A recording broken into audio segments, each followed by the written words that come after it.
at home, it's 9 p.m. and whenever you see me on your screen, definitely you know it's time for the Men's Lounge, the show you always wait for every Thursday to discuss most of the pertinent issues that we face in our society. Let me just remind you, we are still in our health month, and today we are going to discuss one particular topic that's very, very, very important, and it has to do with alcohol abuse. When I'm back after my first break, I would introduce my guest, who happens to be a known doctor. His name is Chris Gyamfi. He'll tell you more about himself before we proceed. However, before we go on, I have some LPMs, something to tell you. So, just to climax our health and sanitation month in a very grand style, we have a surprise. So what we intend to do is that we want to give away prizes to 30 lucky fans. Yes, you heard me right, 30 people, okay? So this is what you have to do to be part of it, to be able to win. This is what you have to do. Locate a 24 by 24 feet area in or around your house, all right? Now, take a picture of it, how it looks before. What you are going to do is that you are going to clean it up, all right? So it's a clean up with GMABC, all right? That's the hashtag we have. So you're going to clean that area up. So you take the first thing is that you locate the area within your compound or wherever, take a photo of it. Now, clean it up after, okay? And then when you are done, you take another photo of it. Now, what you need to do is that post these pictures on your social media handle, and then you tag us. So when you are tagging, you hashtag cleanup with GMABC, and then you also hashtag GMABC Health Month to become one of our lucky winners. There are sponsors to this. It's being sponsored by DSP Cleaning, Suzy Herbal Center, Dragnet, Mopes, Tovila Water Solutions, and then Papa's Pizza. Remember to clean responsibly, wear your mask, and adhere to all the COVID-19 safety protocols. So, on this note, I'm going to take my first break. When I'm back, we go straight into our discussions. Please stay tuned.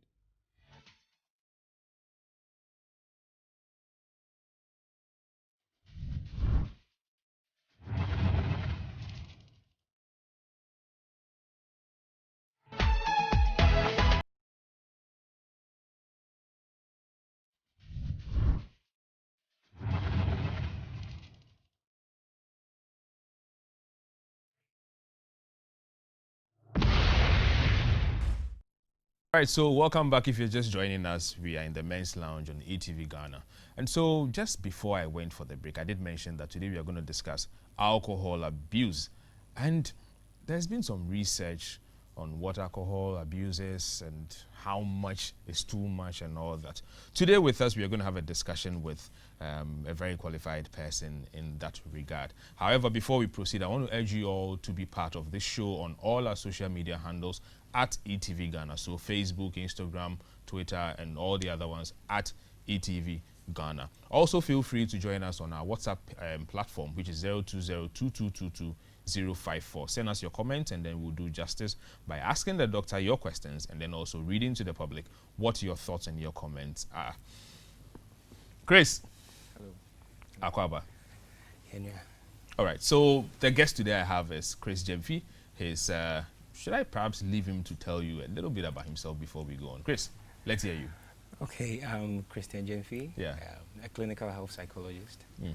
Also a tutor of the College of Distance Education, University of Cape Coast. A minister, and then if I want to go down the list, we won't finish today. So I think there's a lot more. There's a lot So more. all Chris is trying to say is that he's a big man and he tells us about the word of God. That's what he meant by minister, not parliamentary, no. But talking about something parliamentary, now there's something that really bothers me, and please allow me to bring this out. So I've been asking myself, you know, when Chris, I'm sure you may have seen it yourself as well. When you travel along our highways, there are some speed ramps that you can tell clearly that, well, I don't know what the standards are, but they don't look like they have any standards. Some of them are just sand. Some of them, some rope with some sand, some concrete and all that. It is causing damage to people's cars. Indeed, we understand perhaps they are speeding, but how about we find the right resource, the right materials to put up those speed stoppers and all that? Please, let's do something about it. People are really suffering. Drivers are losing their shocks all the time. Their brakes are, I mean, it's a lot. Please, let's look at it. Whichever authorities that have to look at this, kindly take a very good look at it. This is Edamakuma, so please let me talk about this. Chris. Hello. Akwaba. Yeah. So, you know, alcohol is a widely used substance, all right? And it's been part of us, I mean, for so many years in our country. I mean, in several other countries as well. Sure. I mean, talking about even these days of COVID-19, alcohol has been proven to be one of the very good things. Well, not by intake anyway. You know, it helps clean our hands and all that. But there seems to be some peculiar issue when it comes to alcohol, and the fact that there's an abuse of it by, you know, some people. I want to believe that perhaps it may have been, you know, something that happens in a long time or maybe in recent time, but whichever way it is, it doesn't come across as something pleasant, and it needs us, you and I, you know, talking about it. And so then the first thing that begs on my mind to ask is that how much is too much? I believe this is what really will come up with alcohol. How much is too much? What does alcohol use? When does it become a problem, Chris? Okay, you know, the International Center for Alcohol Abuse and Alcoholism have stated some minimum intakes. You know, alcohol have actually 3 different categories. Okay. We have the beer, we have the wine, and then the spirit. So all these 3, they have some minimum categories that you need to take in, which is seen as being moderate for the individual's functioning. But how much is too much is also dependent on the individual in question. Okay, depending on how your metabolism, depending on how the liver is able to ease the pressure. Okay, so somebody might take just a sip and it is too much. Somebody can take 2 10, 15 bottles and it's normal. Okay, but according to the International Center for Alcoholism and Alcohol Abuse, 5 bottles to 8 bottles of beer is moderate in a week. It's moderate. 5 bottles to 8 bottles in a week, in 7 days, is moderate. It's moderate. Okay, so even 1 bottle in a day is already beginning to look like it's too much. A whole bottle in a day. Okay, maybe you are talking about the small bottle, not the big one. The big bottle. So according to them, that's what, and then they call it ons. So 8 to 12 ons of beer in a week, it's enough for the body to function okay. But that is also dependent on an individual's liver, the pressure on the liver, and how the person can, the metabolism system, how he can take the alcohol out of the system immediately. And so,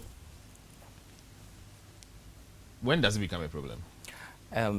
Alcohol intake become a problem when it tends to interfere with your daily activities, when it tends to have effect on the individual. Okay, you know, it gets to a point, some people take alcohol to the extent that they ignore most important things about their life. They are always thinking about alcohol. You see them under the seat of their cars, in their offices, everywhere is alcohol. On their shelf, in their room, and they ignore all the most important things about their lives and tend to enjoy where they will find alcohol.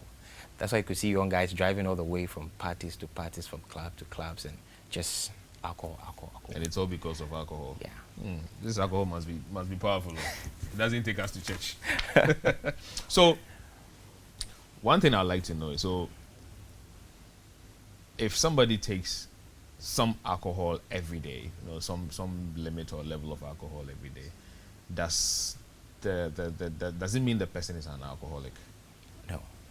It doesn't? No, you are not an alcoholic, because, you know, the level you have, you see, what we are looking at here is the quantity the person takes. Okay. And then how often and how it interferes with the person's functioning.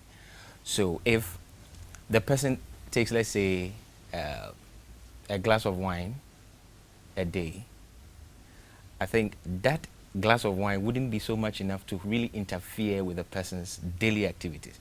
Unlike somebody who would take like a full bottle or a full bottle of whiskey. I hope you get it. So the quantity and then the type of alcohol is also very important. Yes. So taking alcohol in a day or the use of alcohol in a day is not really a problem, but the quantity and how often it is used. Doc, I mean, from where you sit, I know you have access to several researches. I have read a little bit, and I'm aware that in Ghana, about 23.3% of Ghanaians take alcohol, and about 2.1% or 2.3%, I need to check that, but I think it's about 2.1% are heavy drinkers. Sure. Does that suggest to you, because for me, from where you sit, these are the kind of issues that come to you, really. And so does it suggest to you that alcoholism or alcohol abuse is a problem in Ghana? It's a big problem. Is Globally, alcoholism is a major public health issue. Like, it poses a lot of threat to the health of the individual, because it have both a short and a long-term effect on the person, okay? And we can take Ghana out of the global statistics.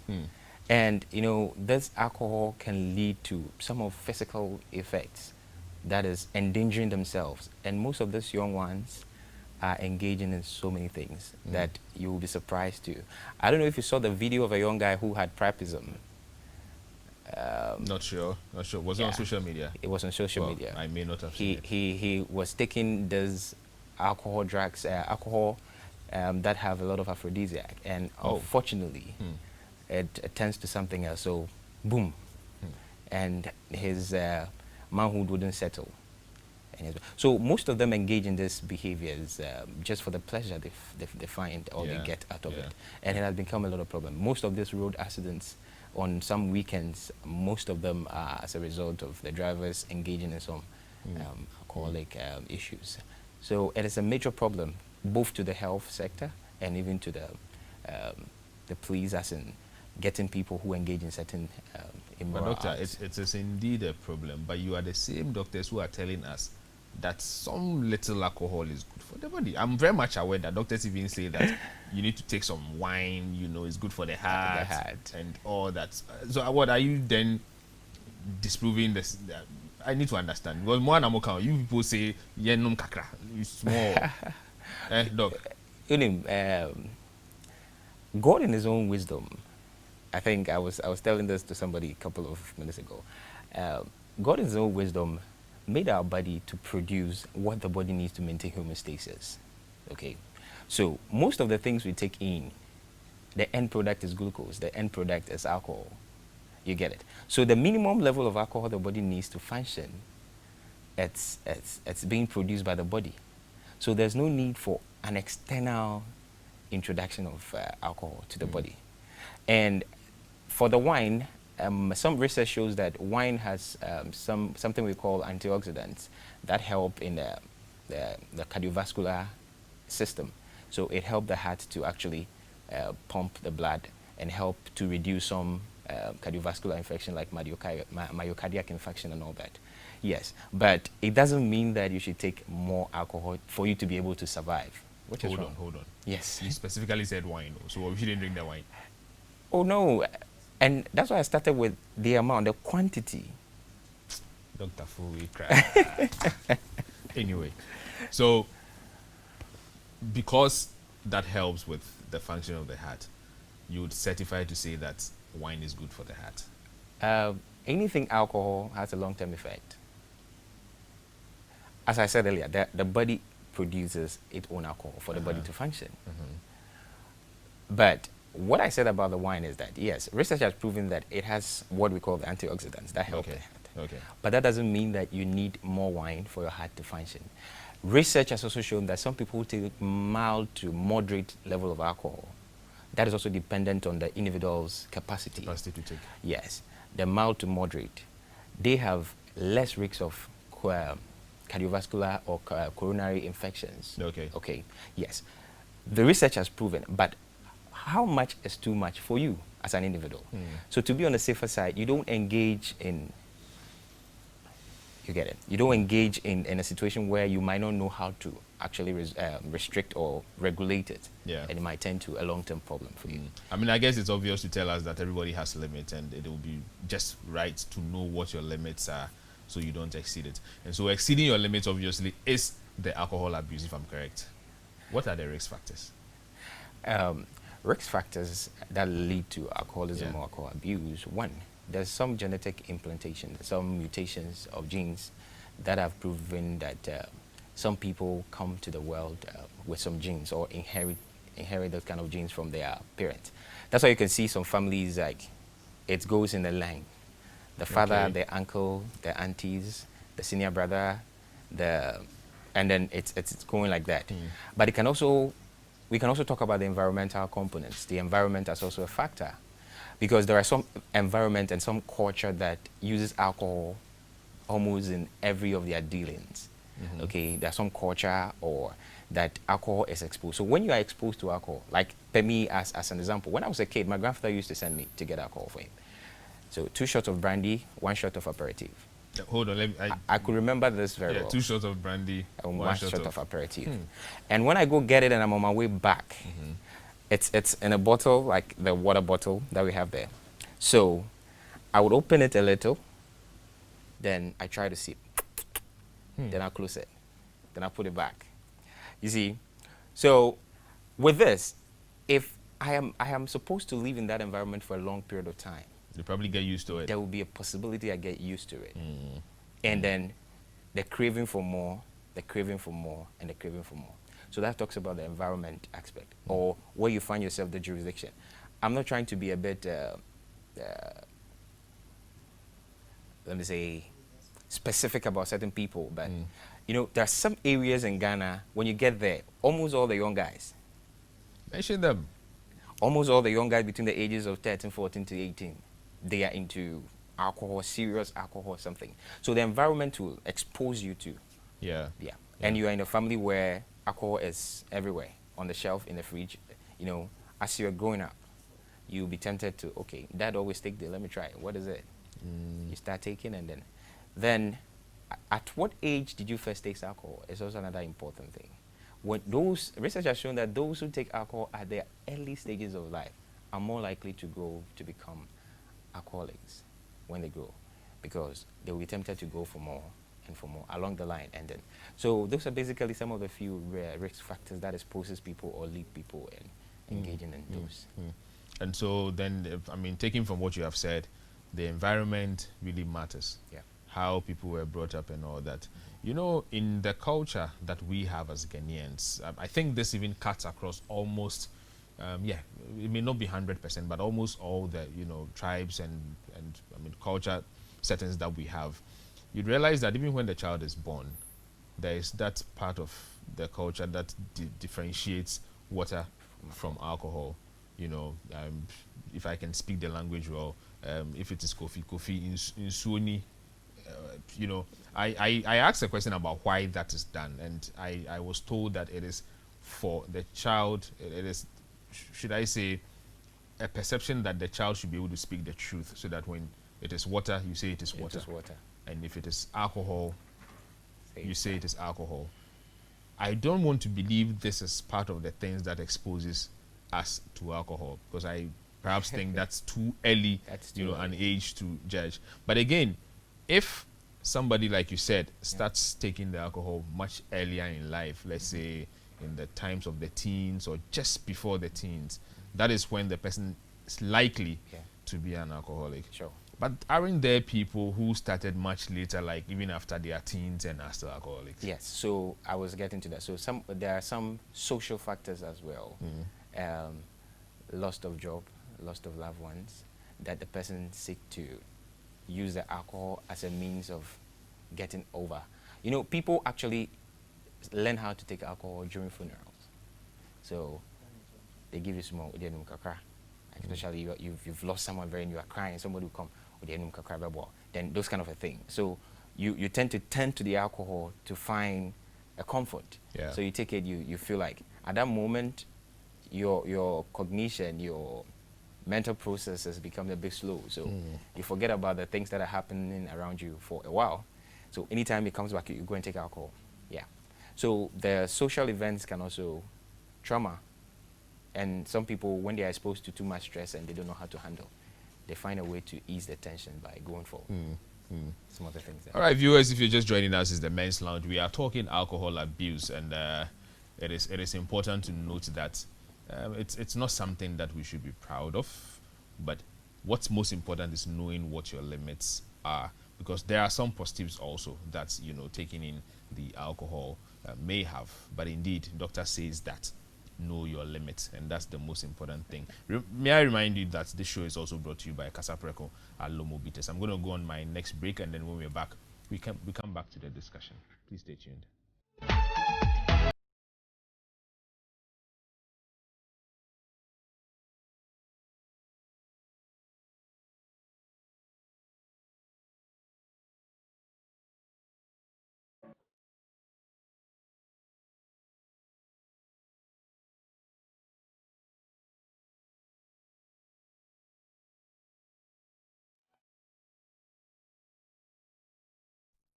All right, welcome back. If you're joining us, we are still in the men's lounge discussing alcohol abuse with Dr. Chris Gyamfi. And so before we proceed, I have a message from one of our viewers. And like I said earlier, keep your messages coming on our WhatsApp pages and we'll do the justice with. If it's a question, we'll ask. If it's a comment, we'll read it for everybody else to hear. So for everything, there is a negative side to it. Alcohol has been with us for ages. And if a user decides to abuse it, that's his own cup of tea. I use it only when I'm about to take lunch or supper. Emmanuel in ho. Doc, osi obudidi, you know, trebi and sana lunch or supper. That particular thing, I've heard it in so many places. It's become like a norm at several places I've been to. I'm trying not to ask you whether it is good or bad, but Because you know my answer, right? I don't know your answer. Perhaps I should. Okay, is it good or bad? It all go back to the moderation. No. This one is just to eat. You know, To eat. that little Somebody's to shot eat. and then- Somebody's to eat. It's like a whole. So how much are you taking? How much are you taking? Oh, Yes. okay, that's very important. We still come back to the limits. Yes. And remember, we always need to drink responsibly. It's one of the things. That is why, look, when you even see these bottles of those drinks, look, just read everything on top of it. You are likely to see that it is 18 plus. 18 plus only means that it is good for people above 18. Please, it's very important. Okay, so let's drink responsibly. Doc, back to our discussion. So, Yeah. I've been struggling to decipher alcohol abuse from alcoholism. Okay. Are they the same? No, They aren't? they aren't the same. When we talk about abuse, you abusing something, misusing it, Yeah. not within a prescription. Okay, so you are using something either excessive or a consistent use of drug. Okay, that pose some health threats to the individual. We can call that abuse. But alcoholism, there have been now some negative effect that is coming as a result of a continuous long use of the alcohol. Okay, so the abuse can just be a one day something. You abuse it, you misuse the alcohol, you take in excess, or it can be a continuous thing. You take more of alcohol every day. But the alcoholism comes in when problem begins. You want to stop and you can't stop. Okay. So that brings us to tolerance. So when we talk about tolerance and alcoholism, is when now your body has now adjusted. You know, God has created us in a way that the body functions on its own. Okay, in a way to maintain homeostasis, as I said earlier. So now you have introduced a substance to the body. The body has now learned to accommodate that substance. Okay, so it gets to a point the body now becomes tolerant to that particular substance, to the alcohol. So you need more of that alcohol to function. Okay. So previously, you take a bottle of Smirnoff, and you were all over the place. They had to carry you home. The next day you try consistently. It gets to a point, the body now is used to that one bottle. So now you take one and it's like just a sachet of water. It doesn't have any effect on the body. So now you need to add an extra. Yeah. You see? Yes. So when it happens like that, then we move on to what we call dependency. Now the body is not dependent on the drug. substance So you're now taking. you need that substance to fully function like you used to be without the substance. Okay. So I don't know. There was one video on the also minimum tampe and metime juma, like Yeah. something that happened in, I think, in the Western region. part Yeah, of it. I Also think I saw it. minimum tampe and minimum andana na metime, like what he's trying to say is he's now he's psychologically dependent on the drug, even though he knows the effect of the alcohol, the andana or fano, but he needs it to function, to be able to do what he wants to do.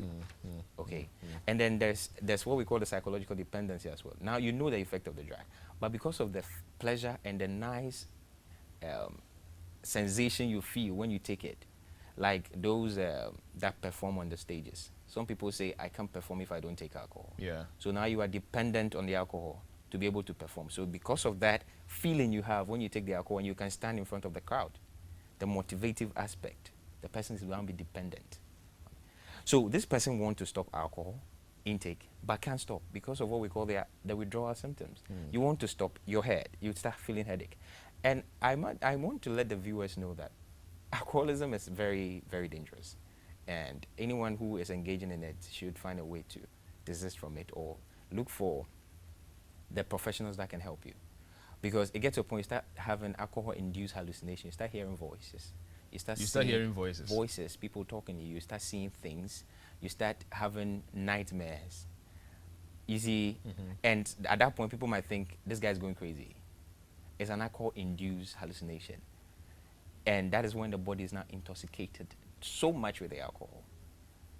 You see, so you might have enjoy the positive aspect of it, but the long-term effect and the short-term effect are very, very, very dangerous. That individuals need you don't even need to start it to get to that level. Yeah. And there's this part of it that I have also noticed when it comes to a lot of, especially the young people currently. Yeah. I don't know if it's a movement or if it's a norm that's beginning to want to come and stay, which for me, I am very much against it. I see that the alcohol is not just alcohol now. It's been mixed with several things that gives ecstasy, more like aphrodisiacs, that's making... The tolerance I was talking about, Kim. That is where that comes, yes, right? Because they have been taking alcohol. Now they are not feeling what they used to feel when they take the alcohol. So now they have to mix it with something else that will increase that excitement, the excitement that they feel when they used to take the alcohol. So now they have to put things, mix things. Before we came to the studio, I did mention to you that a couple of years ago in school, there was a group of friends just said, it got me wondering anyway, that, Charlie, this alcohol will take safe. No, you do anything for stop and start drinking petrol. I mean, then I asked myself, really? Is that where it's got into? Like, you want to stop and now drink petrol because you need something that can do more than just alcohol, isn't it? Sure. I kind of think it's as dangerous as... I mean, I agree that it's quite dangerous. Very but dangerous. Is it something that's easy to stop? Depending on the level the person has gotten to. You know, when you get to a level where stopping alcohol intake or alcohol use becomes a problem because of the withdrawal symptoms, then you need to seek help for them to take you through the stages. Okay? Because the withdrawal symptoms comes so hard that you feel like, and then the moment you take the alcohol, then you're fine. So I don't know, it's common with people who take in cocaine. You see them like this kind of trembling and all that, some kind of fidgeting and uncomfortable kind of behavior. Yes, it comes with alcohol. You see the person feeling severe migraine, sometimes comes with diarrhea, feeling uncomfortable. But the moment the person takes the alcohol, the person becomes okay. Because now the body is dependent on the drug. So the body needs it. Needs it. Yeah. So you need to take it for the body to function. And now you're not giving the body what it needs. So now the body needs to tell you that I need it. You begin to punish yourself. Then you see. Anyway, so this is coming from Sami Damanka from UCC, and then Sami says, well done, doc. When you take alcohol once in a while, is it good or bad? When you take alcohol once in a while, I think that's quite vague. I mean, yes, in a while. How? What is that while? The while. Somebody can take it in the morning today, and in the evening tomorrow. It's still a while.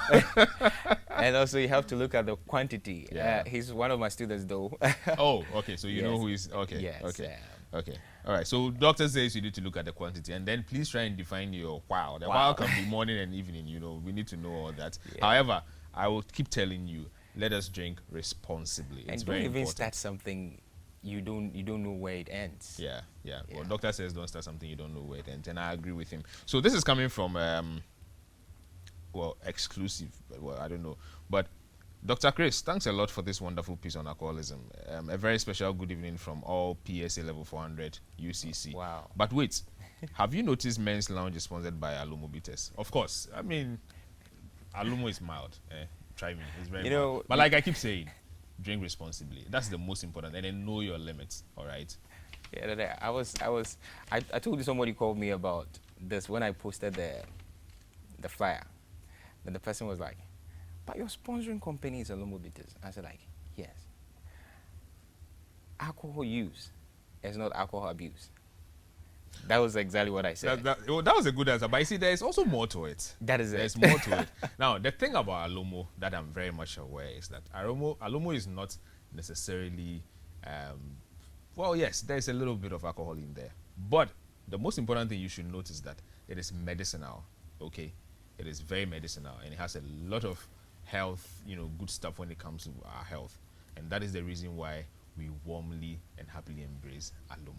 Yes. Doc, All right. so your answer tags along with mine, isn't it? Yes. This is your UCC people, they are watching Val. Anyway, We support our so one other thing that we need to also look at has to do with alcohol use disorder. Okay. You know, and what signs and symptoms we kind of see on men or whoever, not necessarily men, but whoever takes in or overdoes it or abuses it. Okay. All right. There is something I would like to share. Yeah, please go ahead. It's with the Center for Disease Control and Prevention and also international. Okay. So it gives a long criteria as to some of the things, a diagnostic criteria. So before you can say somebody is having alcohol use disorder, 3 or 4 of this criteria should be present.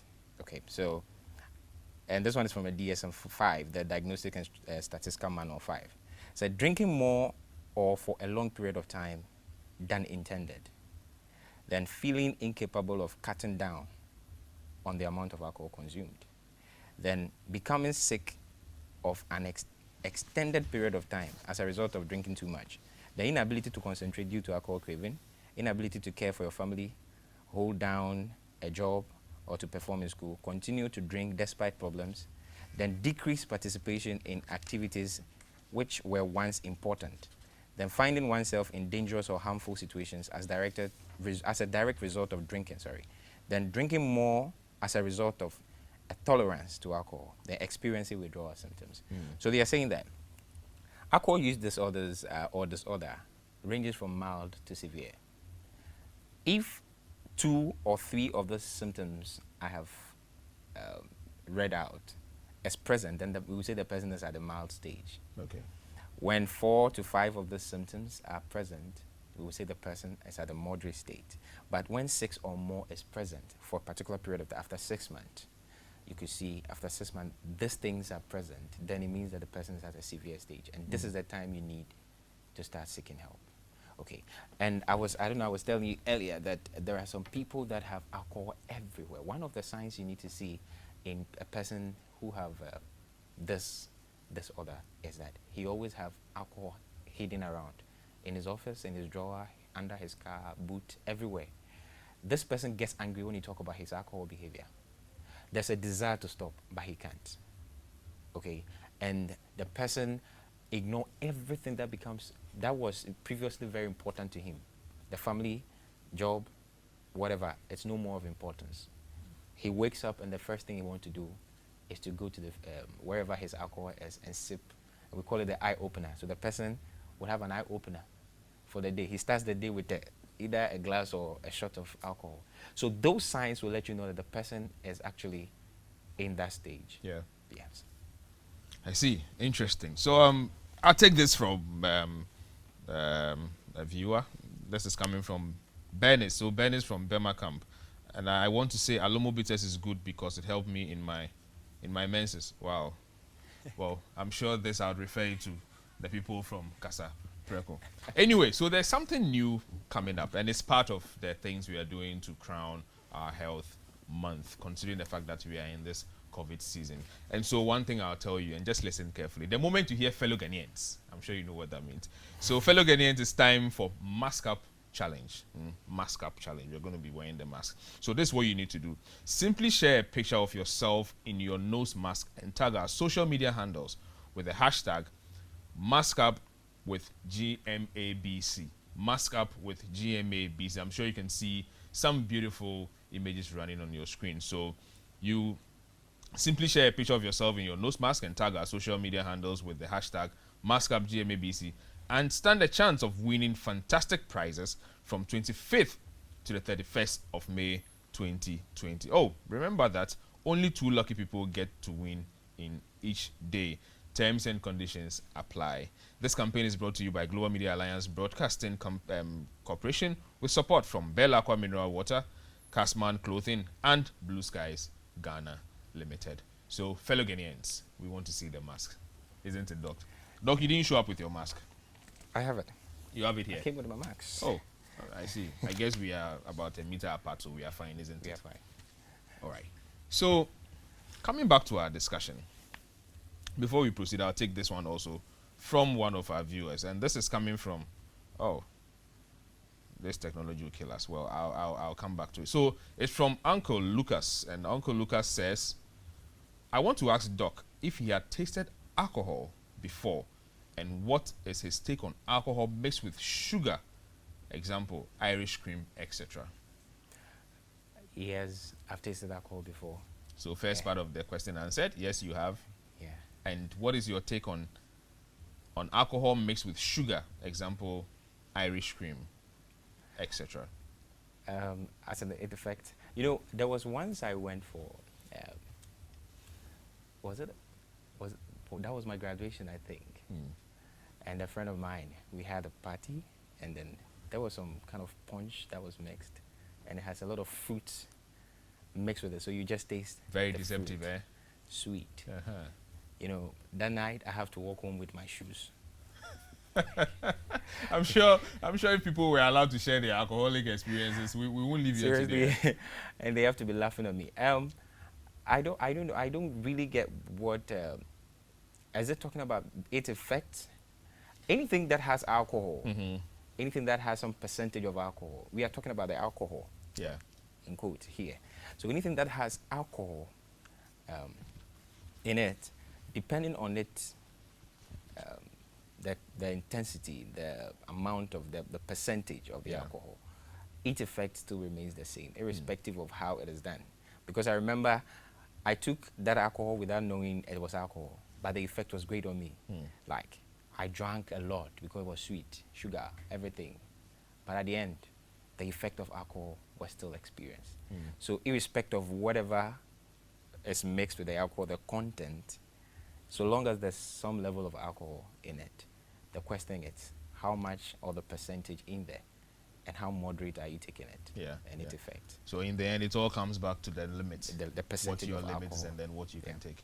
Well, so I'm going to go on our next break, and then when we are back, the phone lines will be open. I'll announce the phone line when we are back, and then you can start calling. However, keep your text messages coming through, and then we'll read them, and then go on our social media pages, and then add your contributions to this chat. Please stay tuned. We'll be back.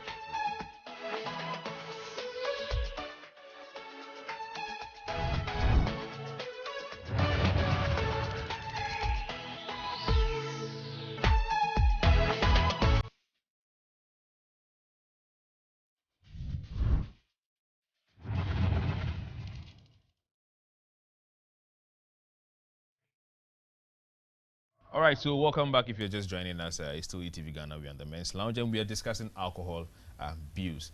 And like I said, this is the time that the phone line is open. I'll announce the line, and the phone number is 0555-657278. 0555-657278.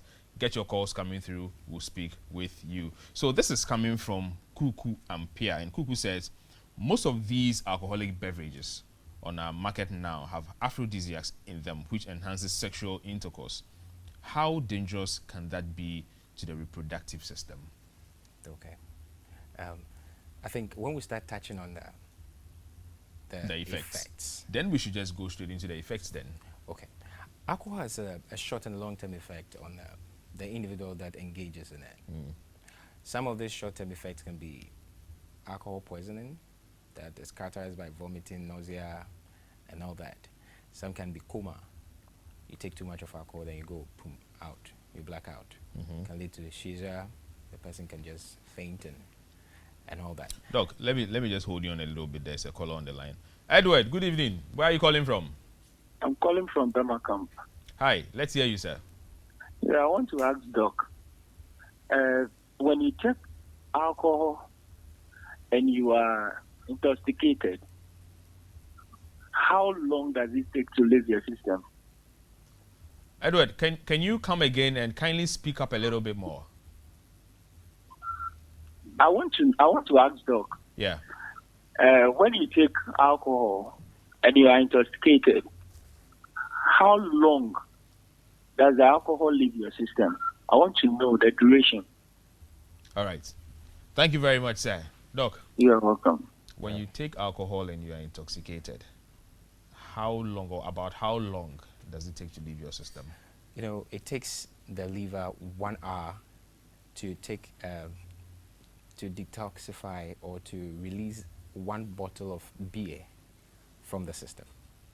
And a bottle of beer have about 5 point something percent of alcohol, depending on the brand. So it depends on the quantity, and that's why when it overwhelms the liver, that's where the walls of the liver becomes very weak, and then liver cancer sets in. So if you take a bottle of bottle of beer, Yeah. it takes approximately an hour for the liver to get that out of the system. Okay. So looking at the percentage of beer to other alcohol, so the more you take, so after an hour, the liver needs to take a rest. So if you have more in the system, the liver works for an hour and gets tired. So you would be there for after certain minutes before it starts working again. So it will take a longer period when the alcohol level is high. Okay, that's why it's advisable that you take the amount that the liver can easily work on. Okay. Yes, sir. All right then. So, Doc, let's come back to the effects. Yeah. So we have three main components, three aspects that alcohol can affect, or the three aspects of effect of alcohol. We have the social effects, we have the psychological effect, and the physical effect. So I take the social effect first. Socially, alcohol makes people engage in certain risk behaviors, like risk driving, engage in some behaviors that would lead them to engage, to have problems with the law. Okay, somebody takes alcohol because at that point the brain is not really functioning as it's supposed to be. So the person must do something that will lead to having problem with the law. Doc, I'm going to have to hold you on it again Okay. for another caller. The name, your name and where you're calling from, caller? My name is calling from Ashama. Can you speak up a little bit, please? My name is John. I'm calling from Ashama. All right, John, let's hear you. Okay, my problem is I used to take Hello? Hello, let's hear you, sir. Yeah, I used to take Sorry, George, please come again. You used to take in what?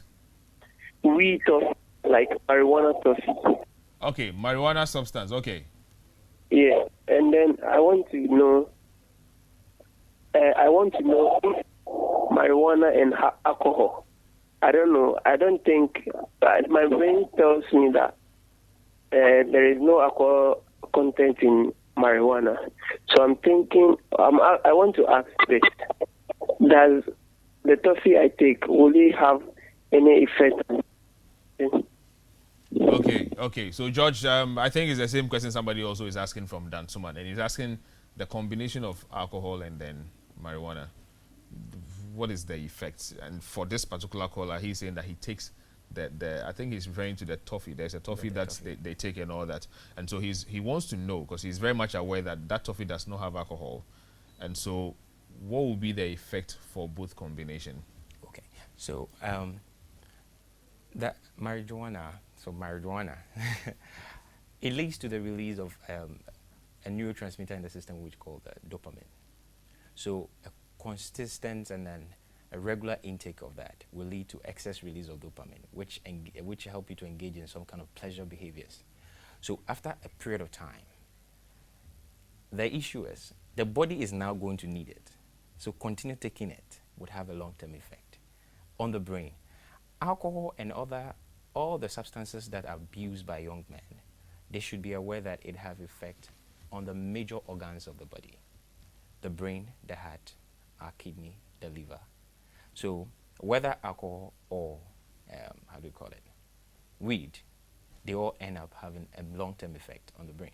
Okay, so he shouldn't think it's not alcohol, so he's not seeing it as a problem. It has a long-term effect on it. All right, I guess you are answered now. Chris, let's go on. So with the social problems that I was effect that I was talking about, one, the person might engage in those risky behaviors. The person might neglect or ignore important things like work, job, school, might abuse the family, because the person gets drunk, come home, the wife says something, and then you take a slap and all that. So the family, you might lose a loved one, like your relationship will not be stable. because it will lead to the lady arguing all the time about. And then so now let's look at the physiological aspect.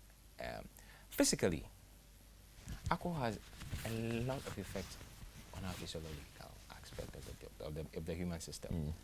So, one, your heart. Too much of alcohol intake can lead to what we call myocardiac infection, which is heart attack. You can die out of it. It can either increase your heart pressure or decrease the heart pressure, okay? And would lead to the weakening of the heart muscles, which can lead to stroke, okay? Then it has effect on the bone. It shrinks the bone. We call it osteoporosis. So it makes the bone become very tiny. So little thing can just break the bones, okay? Then the reproductive health, the reproductive organ. It reduces the testosterone level in the body. So your desire for sex is gone. So most people who are more addicted or more into alcoholism have problem with sex at a long term. They grow up and then you can see that they're having marital problem, their sexual functioning is not as it used to be. As a result of this excessive intake of these aphrodisiacs. So now you've made the body now get used to push me to work.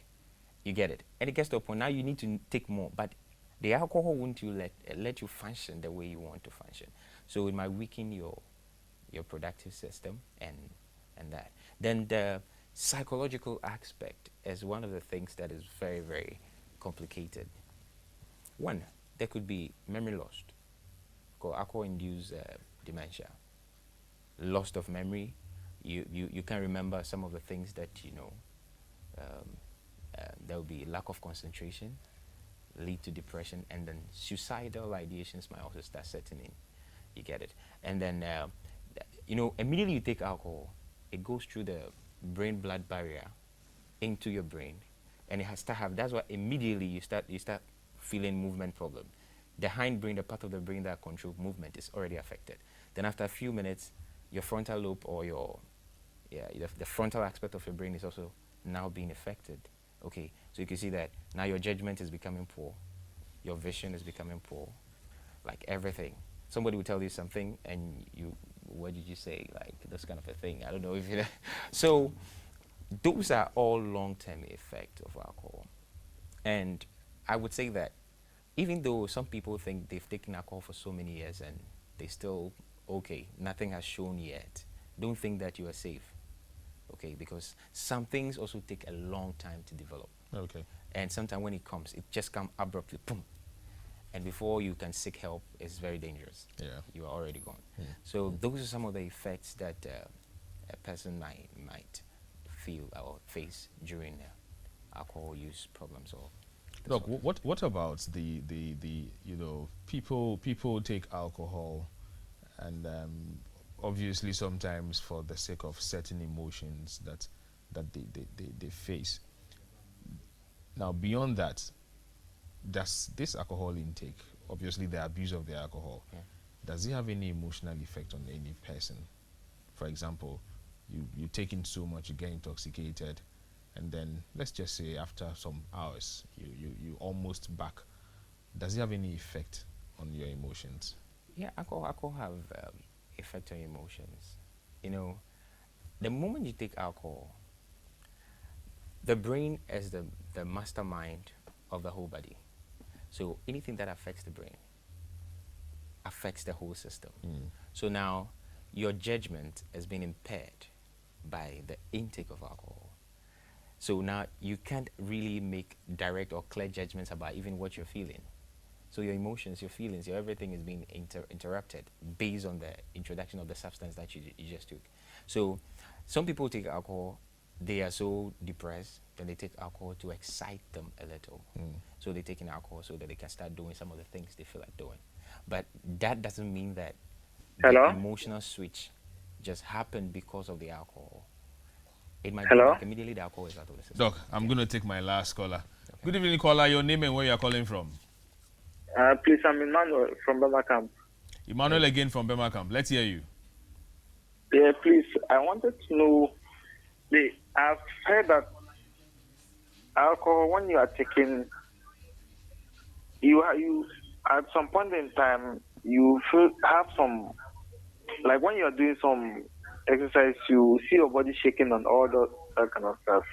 Okay. I don't know whether I want him to give me more clarity on that. Okay. Okay. Yeah. All right. Thank you, Emmanuel. So, Doc, Emmanuel is asking that, when it comes to the intake of alcohol, it gets to a point where you kind of begin to shake. Yeah. You kind of begin to shake, okay? And I don't know whether it's part of the effect. People have that, they can't even hold a glass and all that. And he wants to know perhaps how true that is, and perhaps if there are any levels of that alcoholism or the alcohol abuse that gets you there. I'm sure that is what Emmanuel is trying to ascertain. Like I was saying earlier, that alcohol has effect on your movement and maintaining your balance. So immediately that aspect of you, that part of the brain is being influenced. Movement, balancing becomes a problem. Okay, so some people have some level of trembling and shaking of the hands or even the body. But most of the time, this comes in as a result of the withdrawal symptoms. It's one of the withdrawal symptoms. So either you have deprived the body of alcohol for some time, then you start feeling those things to tell you that the body needs it. Okay, but I'm yet to see somebody who is taking in alcohol and in the process, so unless maybe the person is an alcoholic and having taken alcohol and is experiencing that, fine, which I have seen a couple of times, but the person taking the alcohol and in the process, and there's that kind of tremor, I have not witnessed. Okay, Chris, I'm going to have to be taking your very last words, but following up on what you just said, so when the body is asking for it, should you give in? Okay. The healing process starts with a decision from the individual. Okay. Let me take it from there. For you to be able to help someone who is having a problem with alcohol use or alcohol abuse, the person himself needs to make a decision. According to the Clemente and Prochaska in 2007, they say that they first start from the individual. The desire to change that behavior should be there. When there is a desire, then now you seek expert advice and help. Okay. Trying to stop alcohol intake is not easy because now the body is already used to it, so you need it. But there are some helps that comes with the professionals. There are some medications, psycho medications that we can give. There are some medications that would help you to reduce the craving, okay? And there are some stages of behavior modifications that will be done. That's why the rehabilitation centers are available, teach you skills that will help you to overcome the craving and then the desire. Okay. Yeah. All right. So on these notes, I'm going to draw the curtains to a close now, and we're going to have to leave, and then we'll be back next week with another exciting episode. Thank you very much, Chris, for being part of our program, and thank you also to Casa Preco Alomo Bitters for being our sponsor. We are glad to have you. And let me remind you, drink responsibly, know your limits, and don't just joke with alcohol. It can be a menace in the future. See you next week.